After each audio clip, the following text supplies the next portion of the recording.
Buenos días a todos los presentes. Mi nombre es Javier Lemos. Soy estudiante del curso MS 6020, Introducción a la Dinámica No Lineal.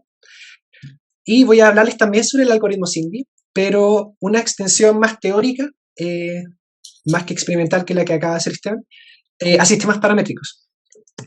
A modo de agenda, y también por completitud, también voy a hablarles rápidamente de qué es el algoritmo SIMD, de dónde viene, cómo se implementa y a qué me refiero con sistemas paramétricos. Finalmente terminaré con un par de ejemplos para enredar bien la presentación. Entonces, ya conocen las siglas de SIMD. Idealmente el objetivo de este algoritmo es identificar ecuaciones a partir de datos que genera un sistema dinámico, datos en el tiempo que genera un sistema dinámico. Sparse, que significa escaso, reducido, disperso, es el núcleo del algoritmo y lo que hace es encontrar una solución con la cantidad de términos más pequeña y más simple, pero que al mismo tiempo acarree la mayor cantidad de información que nosotros podamos relacionar físicamente con el sistema que estamos analizando. Y dinámica no lineal, ¿por qué? Porque los sistemas dinámicos no lineales son los más comunes en la naturaleza. Y como les dije, que hayamos encontrado pocos términos y que acarreen la mayor cantidad de información implica que nosotros podemos interpretar la física detrás del sistema y podemos generalizar a sistemas que se relacionen y que permitan validar leyes físicas que nosotros asumimos que están dentro de nuestro sistema.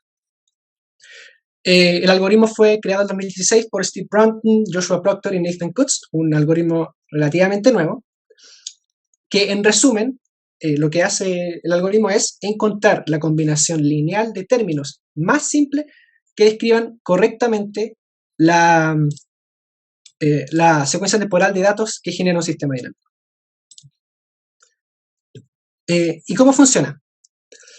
Bueno, los sistemas dinámicos son regidos por ecuaciones diferenciales o sistemas de ecuaciones diferenciales. Y nosotros podemos convertir este problema a un problema de matrices, donde tenemos vectores.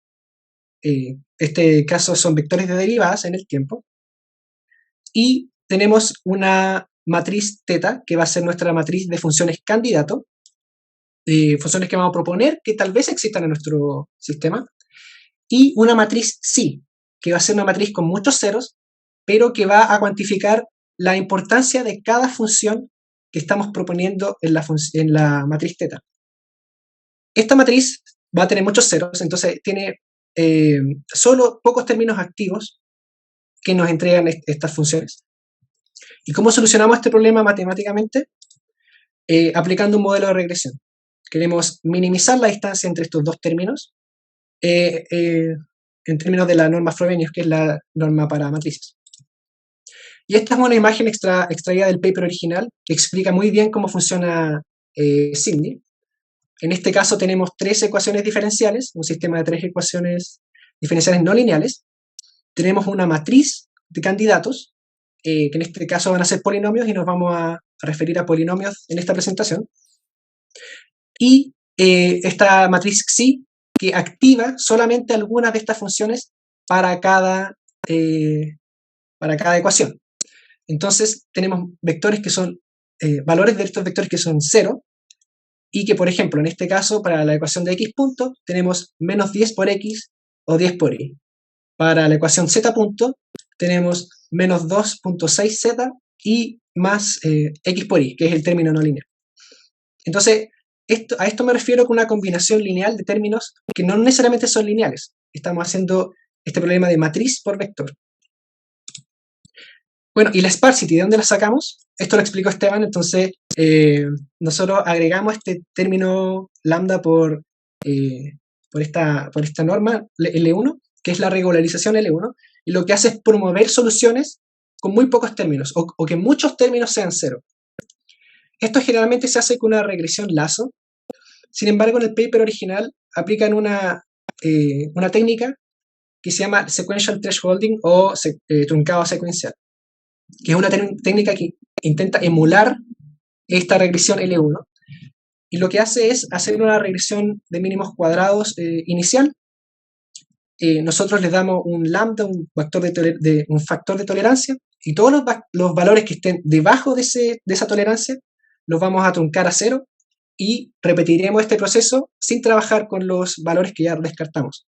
Y esto lo vamos a hacer no más de 10 veces. Entonces, como pueden ver acá, la primera solución de mínimos cuadrados nos entrega muchos términos que están alrededor de cero, pero que no son exactamente cero. Y esto nos entregaría una función, una ecuación diferencial muy grande y poco interpretable.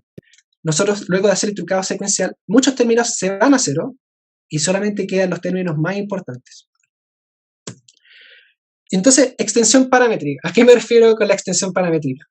Y lo que pasa es que los sistemas dinámicos y su comportamiento en el mundo físico depende mucho de los parámetros, las constantes que estén en las ecuaciones diferenciales.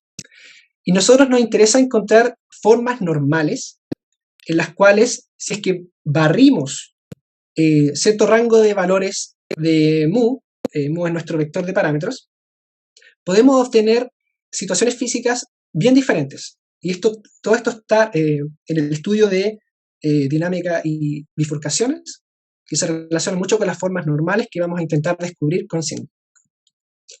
Entonces, a modo muy inocente, y esto es para sistemas lineales, por ejemplo, en sistemas de masa-resorte, si es que variamos los valores de K y M, que van a ser los parámetros, y los barrimos en algún rango de parámetros, podemos llegar a alguna solución en que tengamos, por ejemplo, para este sistema, resonancia. Y en sistemas ingenieriles esto es inaceptable.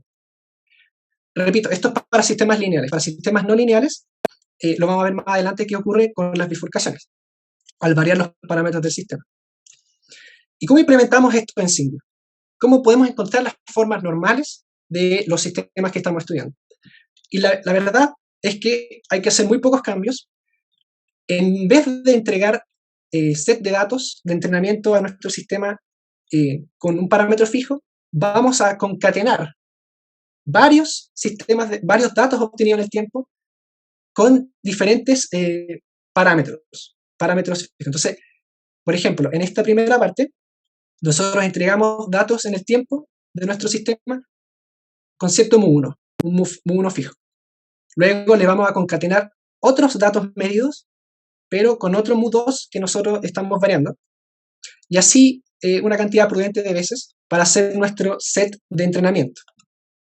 Y vamos a extender nuestra matriz de candidatos para que tenga estas funciones que son clásicas en formas normales, ya sea mu por x, otro parámetro por x, mu por y cuadrado, incluso mu cuadrado y omega cuadrado.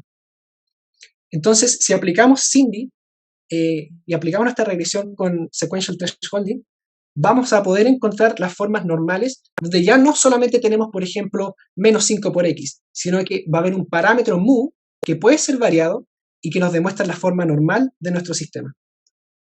Y vamos a ver un par de ejemplos que están en el paper y que reproduje. Para el mapa logístico tenemos acá en el eje Y diferentes valores de mu, es una ecuación, en este caso R, pero es una ecuación bastante simple.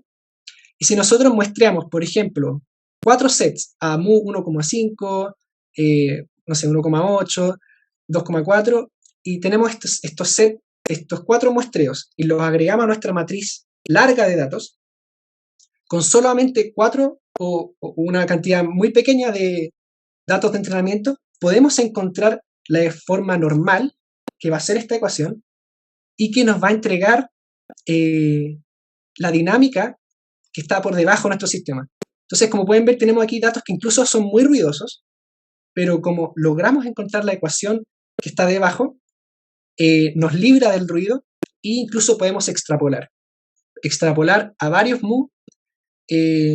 Por ejemplo, acá tenemos mu de 3,5 a 4, tenemos datos extremadamente ruidosos donde no se entiende mucho esta parte caótica del sistema, pero como encontramos la ecuación que rige este sistema, tenemos datos limpios y podemos extrapolar a la cantidad de mu que a nosotros nos parezca interesante.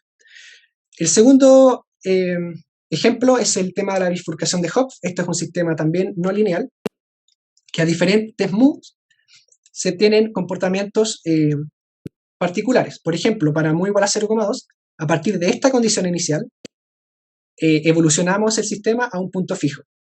Para mu igual a 0, a partir de esta condición inicial, también evoluciona el 0 a un punto fijo, pero de forma más lenta. Y para mu igual a 0,4, partiendo de esta condición inicial, nosotros vamos a encontrar que el sistema tiende a un ciclo límite. Entonces son tres comportamientos bastante diferentes solamente al variar un parámetro, porque en este caso estamos asumiendo que A y omega son 1. Entonces, si entregamos estos diferentes datos a nuestro algoritmo SIMD, nosotros obtenemos este resultado. Estos son los datos que entregamos y el sistema identificado por el algoritmo, como encuentra las ecuaciones de la bifurcación de Hopf, nos entrega resultados que se condicen con lo esperado. Tenemos acá ciclos límite, puntos de equilibrio a mus bajo y ciclos límite a mus un poco más altos. Entonces, a modo de conclusión, fortaleza del algoritmo SIMD es que es un método elemental, simple de entender, basado en datos capaz de entregar información sobre el sistema dinámico. Actualmente existe mucha investigación para validar y flexibilizar su uso. Dentro de las debilidades del algoritmo es que es un algoritmo poco escalable. Idealmente queremos utilizar el algoritmo en laboratorios, con ambientes controlados y con instrumentación lo más precisa posible. Y también que se requiere experiencia y un ojo clínico para aplicarlo correctamente a ciertos sistemas. ¿Y a qué me refiero con esto? Tal vez queremos aplicarlo a sistemas con muchas dimensiones o sistemas muy complejos. Nosotros primero tenemos que saber qué funciones queremos candidatear para que nuestro sistema identifique y tal vez sea prudente aplicar alguna técnica de reducción de dimensionalidad antes de integrar nuestros datos al algoritmo SIMD. Estas son las referencias en las que me basé para hacer esta presentación y con esto me despido. Muchas gracias. Gracias, Javier. Muy buena la presentación, te felicito. Tenemos tiempo para preguntas mientras les pido que respondan la encuesta.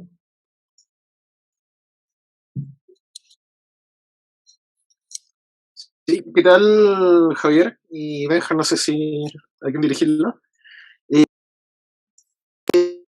Disculpa, ¿me escuchan? Sí, ahora sí. Disculpa. Está súper interesante el algoritmo. Me llama la atención el uso que le están dando. La pregunta que quería hacerle son un par de preguntas sobre la sensibilidad, cómo reacciona este procedimiento de modelamiento a la nube de datos. O sea, qué tanto cambia el tamaño de la predicción generado por este modelo si se resamplea y se agregan los datos. Y también tengo dudas sobre si que tienen algún benchmark de este algoritmo aplicado en problemas versus otros tipos de modelamiento para dimensionar más o menos el costo computacional. La primera pregunta, perdón, la primera pregunta se refiere a la cantidad de datos que vamos a entregarle al algoritmo, o no entendí mucho. Sí, o sea, claro, es como preprocesar los datos para que quede más limpio, quizás con una nube de datos muy, muy densa, te genera más términos en el modelamiento de la combinación lineal de funciones. A ver, respecto a la cantidad de datos, nosotros queremos que los datos sean coherentes respecto al sistema que estamos midiendo. Entonces, no importa la cantidad de datos mientras sean en el tiempo y sean del mismo sistema. Y el algoritmo va a encontrarlo, idealmente converge más rápido. El tema del ruido en los datos, hay varias técnicas de procesamiento y también de cálculo de derivadas que podemos hacer en SIMD, que pueden sobrellevar el ruido que pueden tener los datos intrínsecamente. Entonces, no es tanta la cantidad de datos, siempre y cuando los datos sean confiables y se relacionen estrictamente con el modelo, el sistema físico que estamos evaluando. Eso por mi parte. Entiendo, gracias. Sí. Sobre el benchmarking, puedo agregar que se ha comparado, por ejemplo, con redes neuronales. Y una de las gracias es que esta técnica necesita muy pocos datos para ser entrenada. Típicamente en aplicaciones de ingeniería no tenemos muchos datos y los datos son caros. Entonces esa es una ventaja muy positiva.